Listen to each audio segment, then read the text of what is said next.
Para você que gosta de automobilismo, seja bem-vindo a mais uma edição do Primeiro Stint, comigo, Thiago Mendonça, e também com o Léo Alves aqui ao meu lado, para a gente falar muito de velocidade.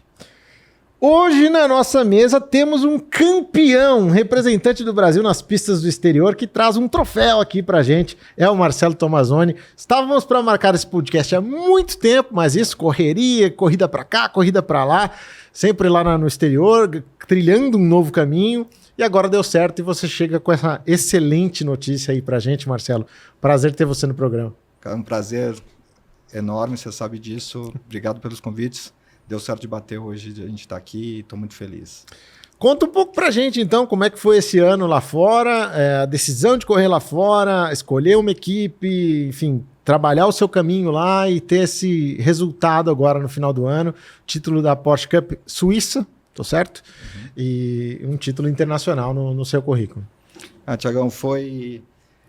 O final do ano passado foi uma decisão que eu tive que tomar de não correr mais no Brasil, por todas as situações que aconteceram, e acabou abrindo uma porta que não teria sido aberta, ou não teria trilhado esse caminho. Então, eu agradeço muito pelo ano que eu tive. O que realmente aconteceu foi em dezembro.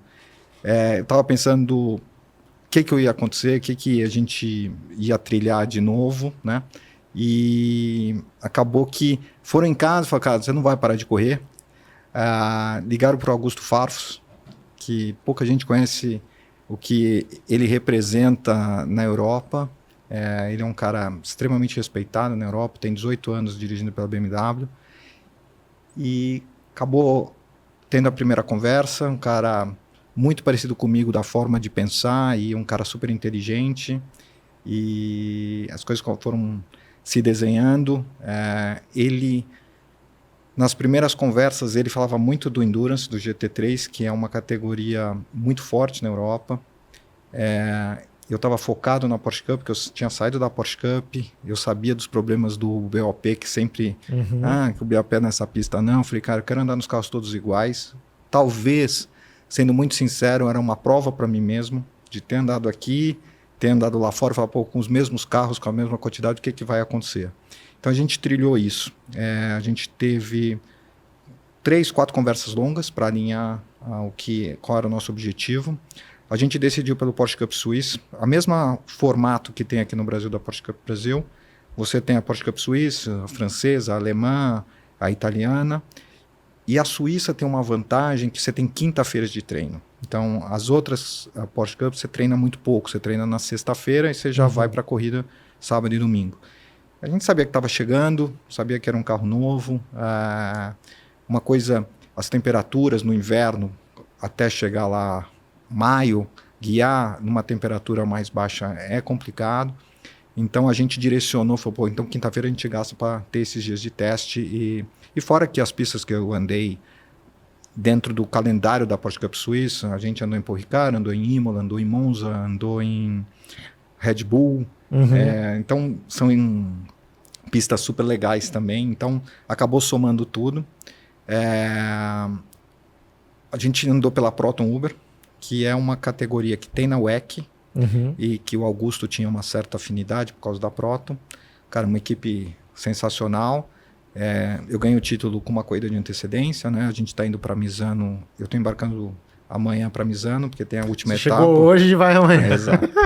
E aí a gente vai para Misano. Meu companheiro de equipe está disputando o vice-campeonato, está apertado ali, tem o segundo, terceiro e quarto estão apertados, mas é uma equipe que entrega um P1, P2 ou talvez um P1, P3, mas é uma equipe muito legal, uma equipe alemã / austríaca. Então, para mim foi um ano muito incrível. Assim, se a gente puder direcionar o que aconteceu, foi...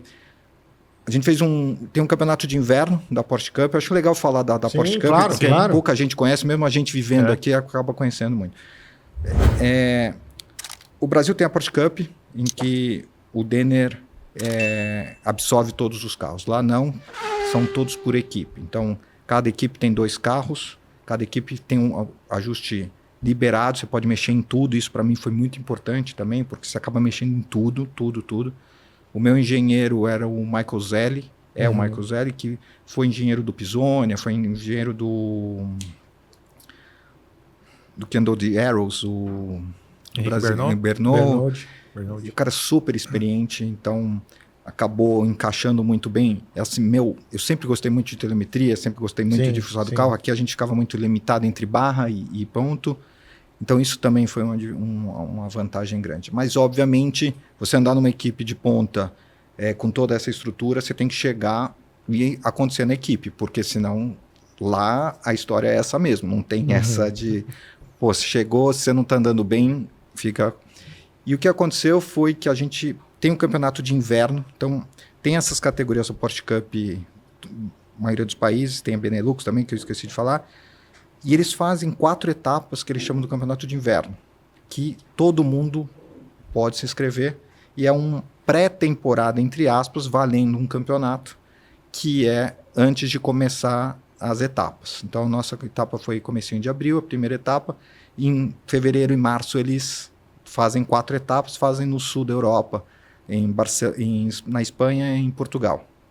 Então, porque lá já está um pouquinho mais quente. Então você já chega mais quente, né? E a gente, como tinha tudo se decidido em janeiro, fevereiro a gente estava tarde, a gente conseguiu correr a última etapa desse campeonato, de 4 etapas, que foi em Barcelona. Então, são situações muito engraçadas, porque eu cheguei lá numa equipe de ponta, os caras não sabem quem é, tudo bem, veio o contato do Augusto, que é um contato bacana e tal, mas hoje a conversa, eu estou super junto com a equipe hoje, a conversa foi isso, o Cristo, que é o dono, Christopher Uber, que é o dono da coisa, ele começou a ir nas corridas, porque a gente começou a ganhar, ele começou a aparecer, ele falou, cara, não começou, achei que você não fosse aparecer. E aí, enfim, em Barcelona a gente chegou, cara, temperatura muito baixa de pneu, muito baixa de asfalto, e a gente estava correndo a 8 graus, 7 graus, que era final de fevereiro lá.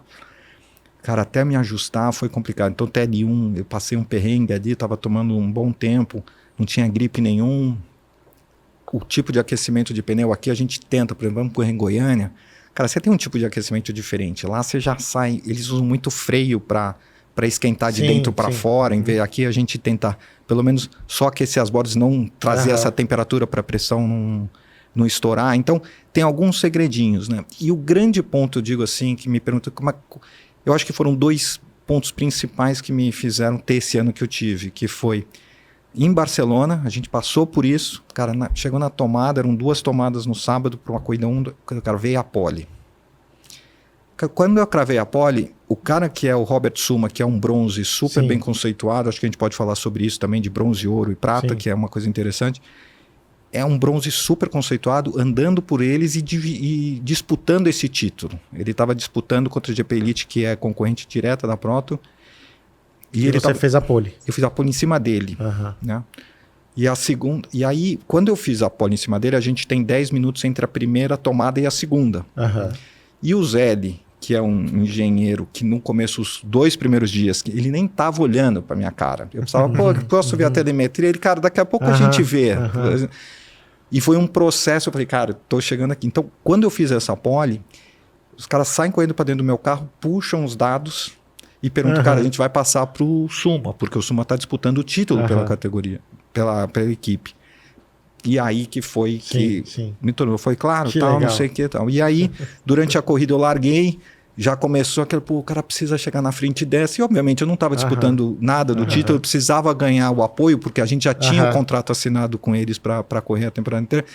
Então isso me deu uma sobrevida inicial muito boa, e é verdade. Quem disse que não, não, lá os caras são assim, os austríacos têm um modo de trabalhar diferente. Então eu digo assim que Barcelona foi...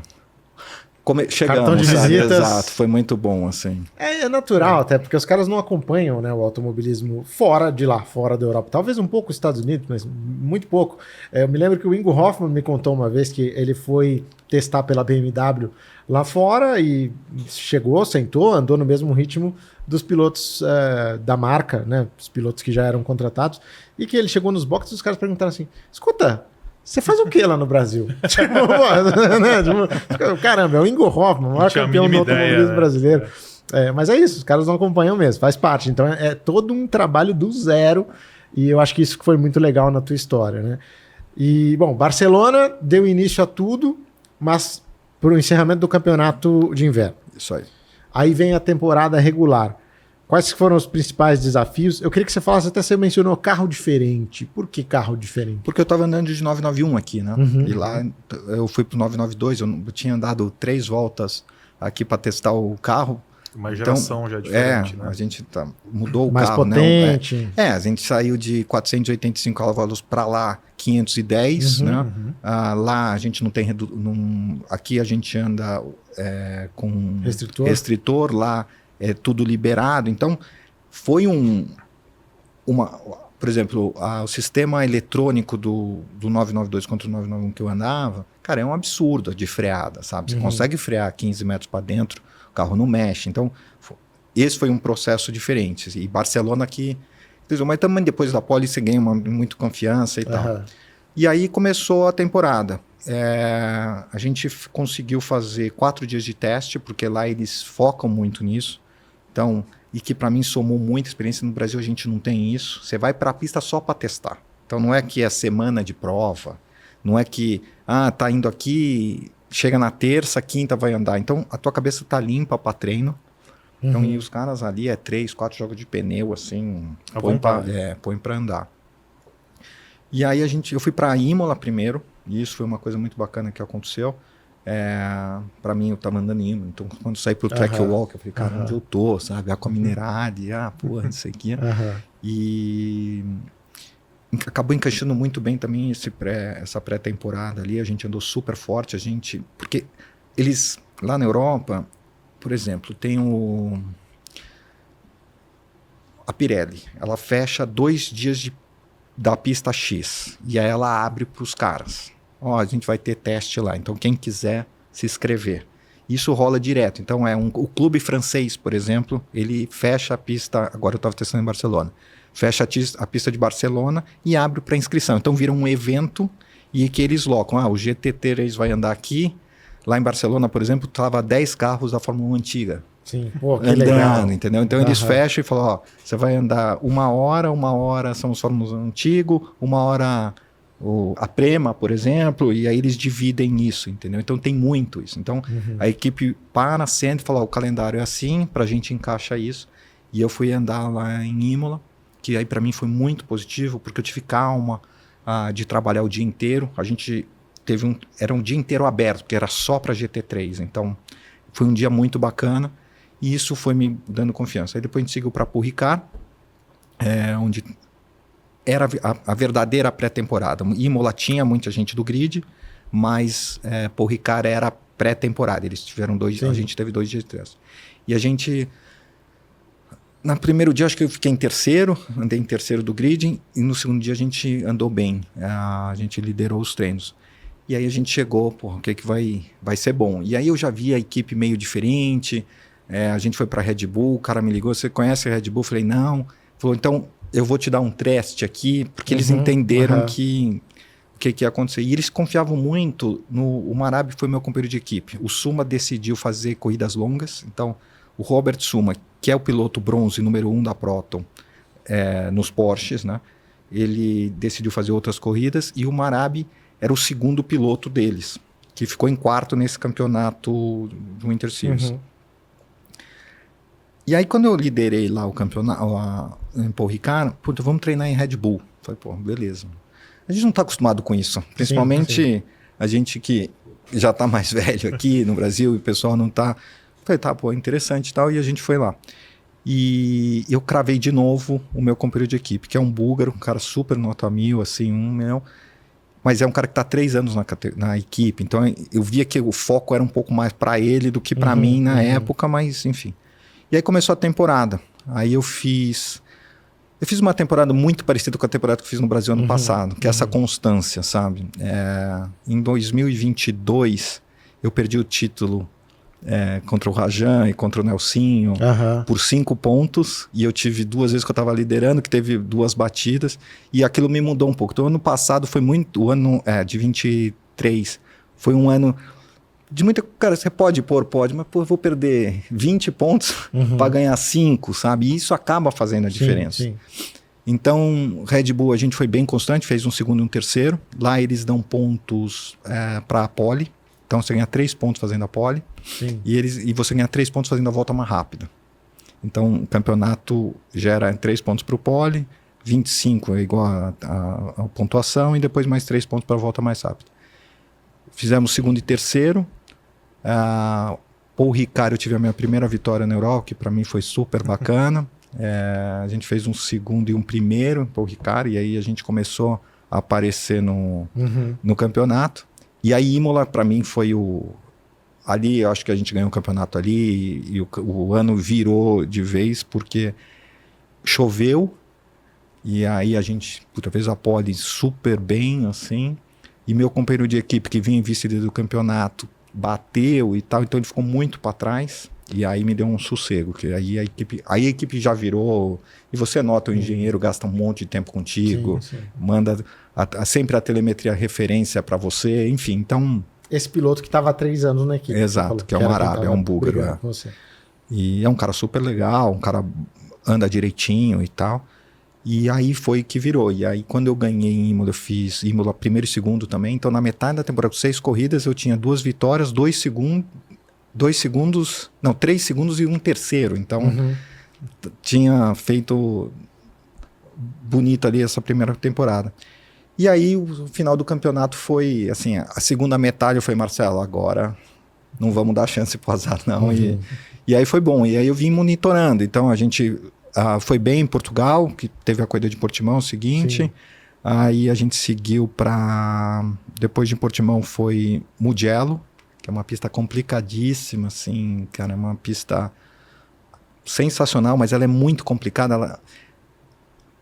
São sequências de umas 4, 5 curvas. Rápidas pra caramba. Rápidas, né? E se você perde uma delas, multiplica a perda para frente. Então, tudo. Ali eu passei Foi um desafio grande para mim, porque eu já estava meio adaptado a tudo. Eu já estava esperando chegar, mas o Mugello foi uma pista que complicou, assim, de chegar e falar, porra, essa pista é diferente, sabe?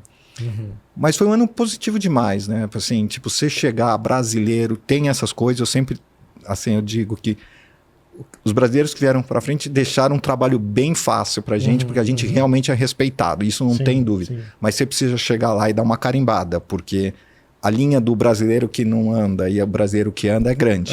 Obviamente eles te recebem diferente, mas você precisa... E depois que você carimbou, as coisas ficam mais fáceis, sabe? Eu vejo isso pelos testes que está acontecendo e pelo respeito que... Então, eu agradeço demais todo mundo, independente, cara, pô, obrigado, porque acabou abrindo um caminho, sabe? Não, bem interessante. Léo, só pergunta para o Marcelo Tomazoni. Vamos lá, Marcelo. Poxa, você citou tantas pistas aí legais, né? Que eu tenho certeza que o fã que está nos vendo brilhou os olhos, né? Qual pista dessas europeias que você mais gostou de andar nessa temporada? Assim, Imola é sensacional. É uma coisa fora do normal, porque é uma pista que você precisa sempre estar atacando, sempre andando muito em cima de zebra, né? A variante alta, enfim, acho que Imola tem toda a nossa história. Ter chovido no final de semana que eu andei, cara, foi uma coisa muito emocionante pra gente, além de soma. Mas se você pôr uma arma na minha cabeça e falar, pra onde você quer correr? Monza. Monza Eu tive a oportunidade, porque quando você começa a andar, acho que eu podia falar um pouquinho do que é bronze, o prata e o ouro, que eu acho que é interessante, muda um pouco o que é do Brasil.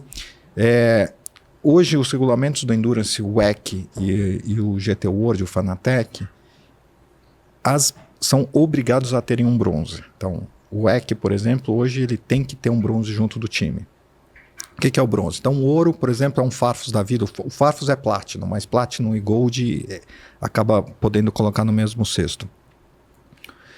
São os caras profissionais, ex-pilotos de Fórmula 1, Fisichella, por exemplo, estava andando lá, Mick Schumacher. Então eles são Kubica, são ouros, Platinum, que anda junto. Aí você tem o Silver, que são os garotos mais novos, que ainda não tem pontuação de Gold, não tem campeonatos ganhos, e que andam de prata. E tem os velhos, que andam de bronze. Só que se você põe, sei lá, um Kubica contra um Fisichella, talvez o cara tome 2 décimos, né? Um prata para outro prata é menor ainda, porque os meninos estão querendo tudo virar piloto de fábrica e tal, então 1 décimo é briga. Agora, os bronzes, se você põe um bronze legal para um bronze mais ou menos, cara, é 1 segundo, 7 décimos. E você precisa andar 33% da prova. Então, quando você precisa andar 33... Cara, se você põe um bronze metendo 3, 4 décimos, que seja meio segundo, depois de 50 horas você tá 15 segundos na frente. Puto, pro cara conseguir tirar, não. Então, virou uma categoria... O bronze virou uma moeda de troca importante. Então, as equipes ficam em cima. Puta, eu preciso desse cara, eu preciso desse cara. E aí... Eu voltei de Portugal com 40 pontos na frente. A gente não tinha ganho matematicamente, mas a gente foi para Mugello, quase ganha. E aí o Augusto me liga e fala, cara, a gente tem a chance de testar um GT3 com a BMW. E eu, caramba, e vai ser aonde? Monza. Eu falei, não é possível, né, que tá acontecendo isso. E aí a gente fez o primeiro teste e foi o momento em que... Porque a Monza foi totalmente recapeado. Totalmente, foi. tá? Fórmula 1 agora, né? Isso. Cara, eu peguei assim o D1 do recapeamento da pista. Então, foi uma coisa sensacional. Então, Monza pra mim é diferente. A energia que tem ali, eu não sei o que é. É uma pista um pouco menos técnica que Imola, mas é uma pista que tem alguma coisinha diferente. Aquela Lesmo 1, Lesmo 2, sabe? É uma coisa incrível, assim, mas das duas pistas Por exemplo, o Ricciardo é uma pista muito legal, mas é uma pista um pouco artificial, porque ela é muito plana, é uma pista que a área de escape, você pode arriscar o que você quiser, se você passou ali, então, claro, você fica em cima do track limits, que você não pode tomar e tal, mas é uma pista um pouco artificial, que é uma pista super técnica. O terceiro setor de Ricciardo é muito técnico, cara. Você tem uma curva de alta ali, você fica muito tempo ali contornando. É super técnica, mas de energia, de coisa, Imola e Monza, pra mim, fizeram a diferença. Né? Que legal. Cara, agora o título tá na mão. Ganhou o campeonato suíço da Porsche Cup. Próximos passos pro Marcelo Tomazoni. O que você já tá observando aí e como é que você enxerga o seu 2025? Eu fiz os testes com a BM, obviamente pela proximidade que o Augusto tem da marca, né? Ele tá meio que atuando como um manager? Total. O Augusto hoje ele tem a FS, que ele, na cabeça dele, cara, andei de carro de corrida e eu tô chegando numa idade que eu tô vendo, por exemplo, ele tá andando com os garotos de 22, 23 anos, porque ele anda todos os campeonatos de endurance pela BMW, e ele é um cara muito inteligente. Eu falei, cara, eu preciso ver o que eu faço. Ele montou a FS, que é uma equipe que pega piloto, mas não pega piloto. Estou eu e o Pedro Ibrahim, principalmente. Ele tem um menino italiano, tem os pilotos de kart e tal, mas ele está começando essa história. Então ele está agindo como isso, mas é muito no começo, não está aquela... Não, ele vê e realmente ele é muito pontual. Puta, dá para ir, não dá para ir e tal. E aí, quando começou o título, a gente fez o primeiro teste com a BMW Itália, que é a equipe Secato, que eu não sei, vocês devem saber, o Roberto Ravaglia quem é. Sim. Roberto Ravaglia é um cara que ganhou tudo com a BMW. Ele só não tem mais vitórias e títulos pela BMW do que o Augusto. Então é o segundo piloto mais... E é um cara sensacional. E aí o Roberto convidou a gente para fazer 2 testes lá. E o grande segredo é sempre você tentar bater o bronze que está andando na coisa. Então, só que para mim foi uma mudança drástica, porque, cara, o Porsche, a gente está com 510 cavalos, pula para 595. Sistema de ABS, sistema eletrônico é outras coisas. E a concepção do carro bem diferente. Concepção, também, né? downforce, 4 pontos de downforce, enfim, tudo que você pode imaginar é diferente. Mas é um carro que acaba sendo muito fácil de guiar, muito mais fácil de guiar. Você tem que ser muito preciso, mas é um carro que, se você vem, acaba facilitando da onde eu saí para onde eu fui. Então, a gente fez uns 2 dias de teste muito legais lá. O Farfus acabou indo também para testar e pôr uma referência. Então, eu tomei um 2,6 dele lá, que foi sensacional. E aí começou a abrir as portas, porque a gente fez um teste bom. Demos a sorte do Ravaglia ser o cara que toca a equipe. Então, a palavra do Ravaglia vale muito, porque ele é um piloto, foi um piloto espetacular, uma história. Ele parou de guiar, ele estava no auge da carreira dele, ele tinha tolerância à lactose e começou a perder força nos músculos. Caramba. E aí ele não conseguia mais guiar, parou, depois de 10 anos, descobriu que era isso, cortou, voltou ao normal. Hoje é um senhor normal, e foi a história dele, do porquê, muito, muito louco. Então o feedback dele vale muito entre eles, e os chefes de equipe ficam se falando muito, né? E aí, depois desse teste, eu vim fazer um teste com a Honda. A gente fez uma pista de Cervecina, uma pista pequena, ficou 1 hora e pouquinho de Milão, foi super bem. Cara, aí me meteram para correr no GT italiano. Endurance italiano. Não, tá, bora, não sei o que. Cara, foi assim, pior final de semana da minha vida, porque a concepção da Porsche, da BM, cara, você freia muito. Ele é dá um force de freada da Porsche, da BM é muito grande. Você para, contorna. E a Honda é o contrário, porque aquele Acura é baixinho, cara, você freia, não entra à frente, você tem que ser rápido de meio de curva, e era em Imola. Você atacava a zebra, porra, passei um perrengue ali. Aí eu falei, cara, vamos voltar pra BM aqui. Deixa a brincadeira aqui. Mas dividi carro com 2 caras, eu dividi o carro com o Fiandi, que é um piloto prata, super rápido, um menino, tem poucos anos, e o Alexiandro, que foi 2 vezes campeão italiano, um cara já muito experiente. Então, para mim, ter a referência desses caras, e o grande problema é assim, eu tive 5 voltas, porque eles dividem, então você vai sair 5, você tem 5, eu tenho 5. Cara, em 5 voltas pegar o carro, então foi bem complicado para mim. Mas foi uma experiência boa. E aí veio o convite de novo da BM, agora eu andei pela BM da Inglaterra, da UK, que é uma equipe sensacional. A gente andou depois do campeonato da Fanatec, eles foram campeões pela Fanatec e me colocaram na segunda. Eles sempre fazem isso. Então o carro acabou domingo a corrida, os caras refazem o carro, põem com tudo igual. Sim. O engenheiro fala, cara, é o mesmo setup, eu não quero... É isso. E a gente viu 3 décimos no bronze deles. Nossa. Então, sabe, não tenho nada fechado ainda. Sim. O mundo do GT3 é outro mundo de valores e, enfim, de tudo. Você precisa ser convidado, não tem muito jeito obviamente que tem condições, mas não é o caso. E aí eu tô nessa expectativa. A gente fez os testes lá, eu tô voltando para Misano para fazer a última etapa da Porsche Cup Suíça, que acaba agora a temporada.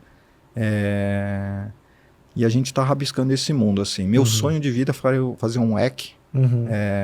Augusto acha um pouco cedo, que na verdade são poucos tempos de pista, a gente divide com os hipercars, que é um problema, o tempo todo tem retardatários e tal, e ele acha que somaria muito mais para chegar a um bronze positivo, porque na verdade você tem que construir a tua história de bronze, mesmo o cara que tem que construir a história do prata e tal.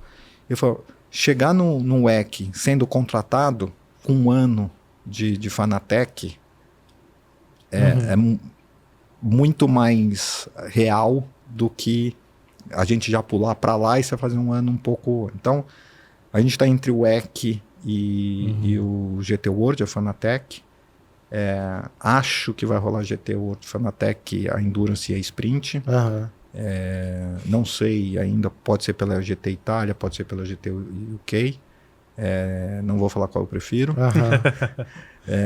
Mas o desenho está sendo esse. A gente ainda não tem nada. Tem um convite já feito para correr as 24 horas de Dubai em janeiro, dia 15 de janeiro. Esse já está...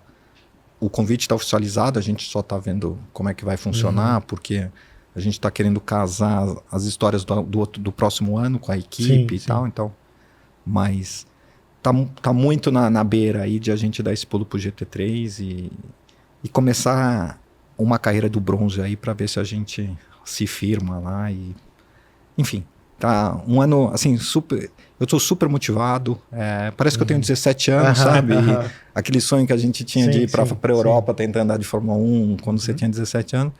E aí é muito legal, né, Tiago? A gente ser querido pela equipe, realmente o cara te mandar, cara, vem treinar, não é... Muda um pouco a visão que a gente tem de carro de corrida aqui, sabe? Então...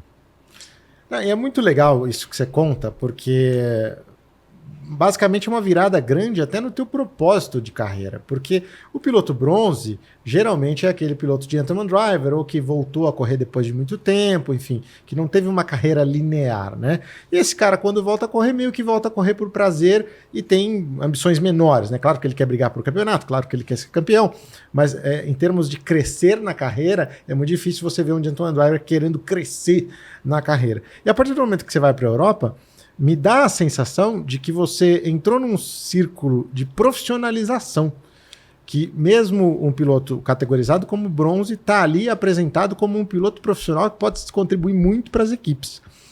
Como é que foi isso para sua cabeça e também da sua disposição de aceitar isso? Porque a gente sabe que isso também requer uma dedicação diferente da de ser um gentleman driver, de correr, vou fazer 3 etapas no ano, fim de semana e tal. Como é que foi isso para você? Tiagão, assim, sendo 300% sincero, o que mais me machucou do ano passado é que eu sou um cara muito dedicado.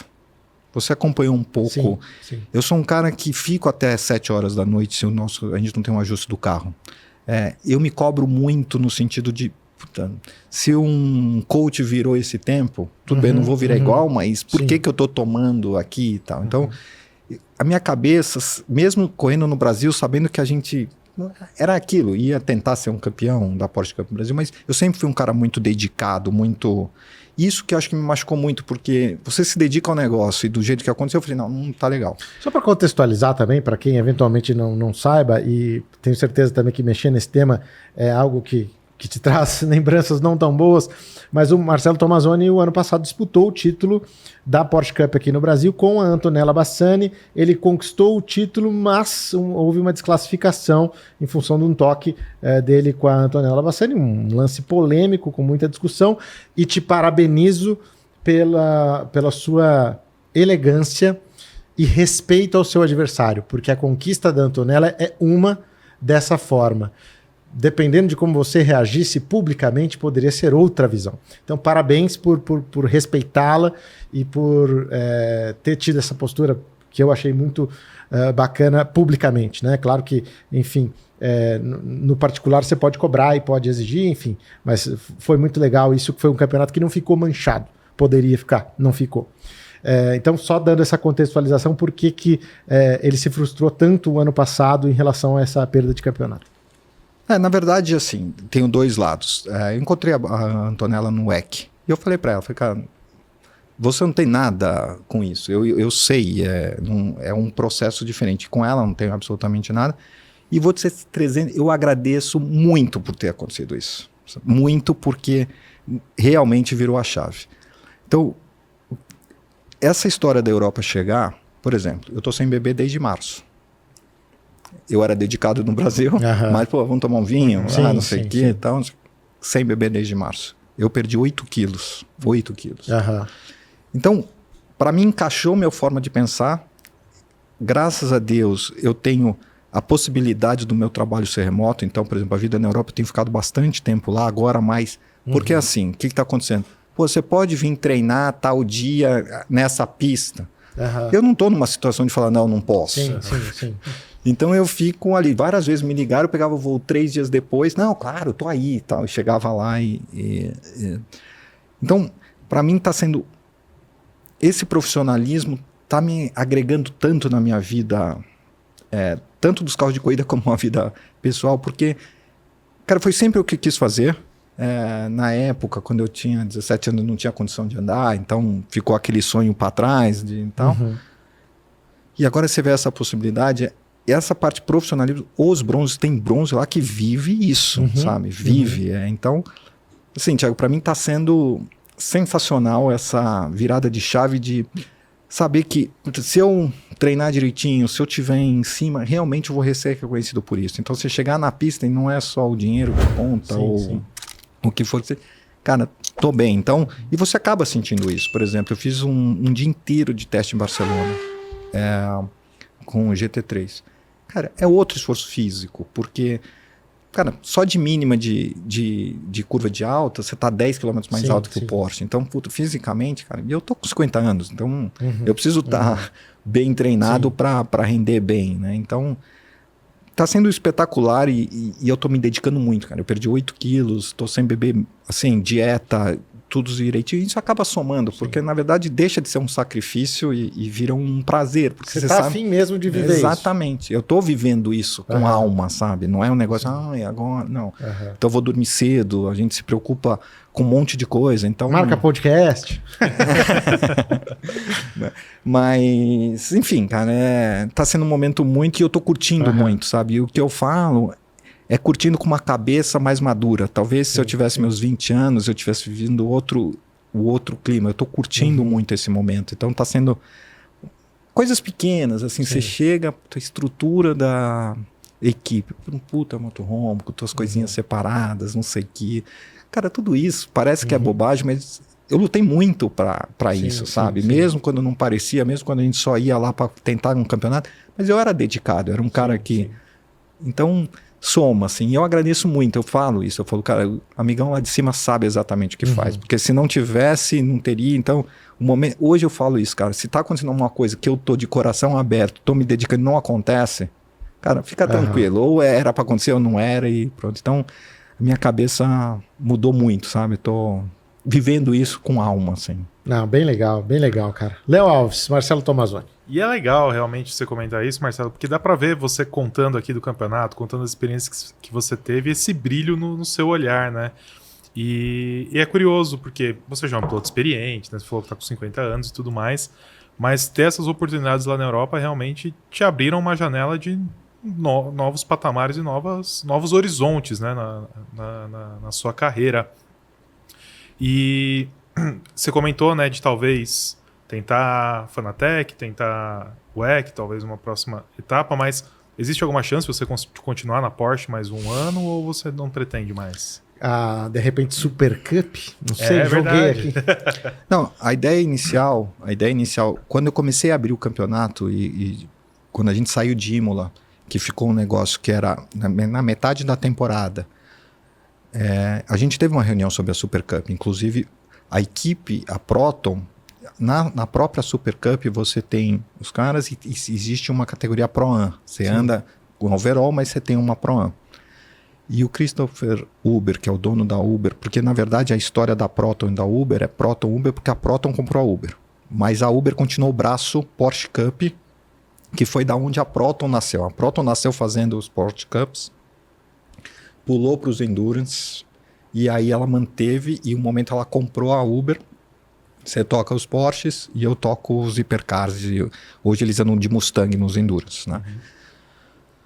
E quando eu saí de Imola, logo depois de Imola, o que aconteceu foi que o cara que toca, chama Marco, ele estava até na WEC. Eu não vou lembrar o sobrenome dele. Ele chegou para mim e falou, cara, queria fazer um teste contigo na Porsche, que era para Super Cup. Porque, na verdade, esse ano, se vocês notarem, não tem Pro-Am na Super Cup. E a FIA quer que tenha. Entendeu? Então, tinha uma facilidade de a gente ir para a Super Cup. Foi ventilado isso. E se eu não fechar nada de GT World ou coisa, o caminho vai ser a Porsche Cup, porque já está meio azeitado. Obviamente, é visível que a equipe já sentiu que eu estou dando esse passo para GT3. Sim. Porque eu fui fazer um teste. Como é que foi o teste? Foi bom. Aí eles... Outro teste. Já foi andar de Honda. Voltou para... Então, obviamente, eles sabem, cara, a gente tem que tentar encaixar outra pessoa, porque... E sobra contatos lá para os caras, né? Também. Exatamente. Tá todo mundo tentando, mas é uma realidade que eles querem que alguém ande na frente, porque eles dão muita importância a isso. Acaba vendendo muito. Então, por exemplo, lá na Porsche Cup Series, a Fujianse, que é uma equipe grande, a GP Elite, a Umbra tá lá.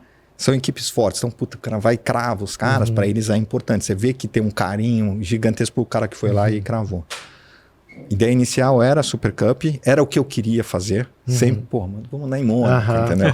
Preliminar da Fórmula 1. Preliminar da Fórmula 1 e tal, não sei o quê.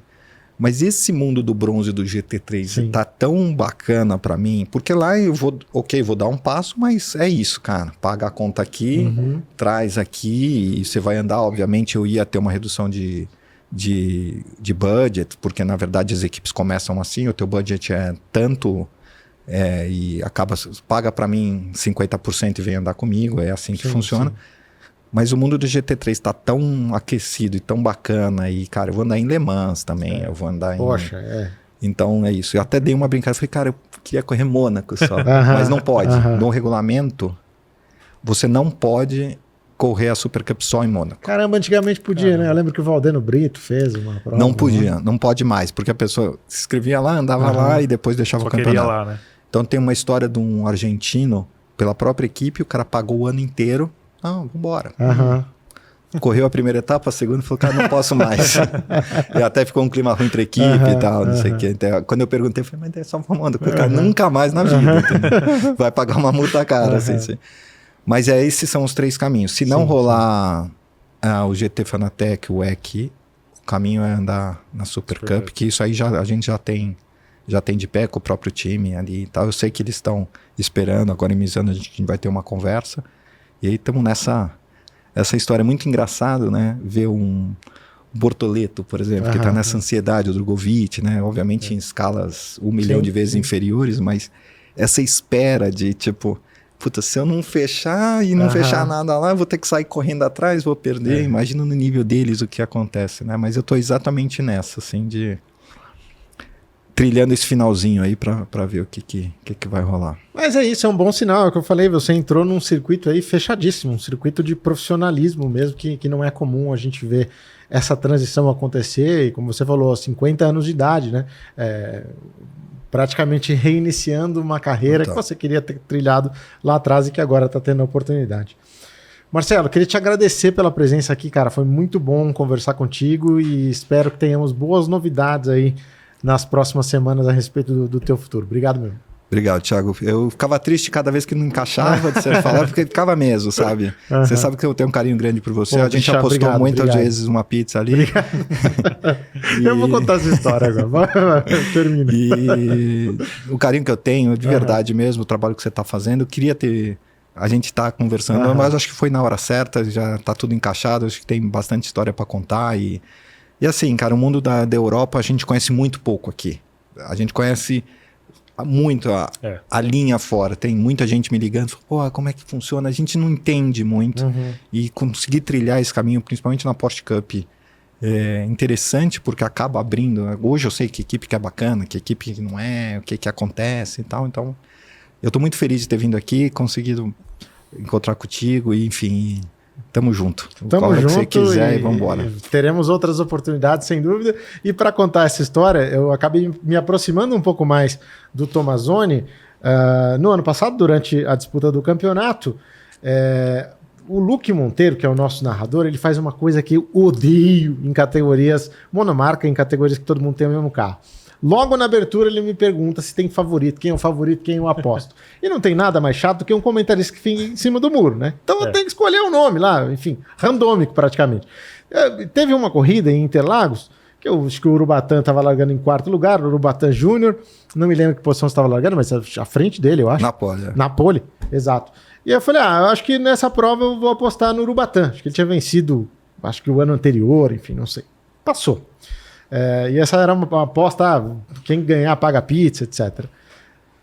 Depois, na etapa seguinte, a Renata Diniz lá estava entrevistando o Marcelo Tomazoni e ele conclui a fala dele e ele fala assim, eu queria mandar um recado pro Thiago Mendonça aí para ele parar de apostar no Urubatã, que ele tá apostando muito no Urubatã, tá apostar em mim. Aí eu fiquei naquela, já vida, né? Não é bem assim. E aí, de fato, ele acabou ganhando várias corridas e a gente marcou de comer a tal pizza que a gente tanto apostava um dia lá, que foi muito legal. E bacana a gente ter essa resposta e, enfim, foi muito legal essa forma como tudo aconteceu e depois, poxa, virou um cara que eu admiro bastante também nas pistas. Obrigado, meu. Obrigado, sério mesmo, de coração que eu digo, assim, é muito gostoso estar aqui. Que legal. Se você gostou desse conteúdo, não se esqueça, deixe o seu like, faça a sua inscrição no canal e deixe também seu comentário. Se quiser saber alguma coisa a mais do Marcelo, é só deixar aí na área de comentários, a gente passa para ele, tá bom? Da minha parte, um grande abraço e até a próxima. Tchau!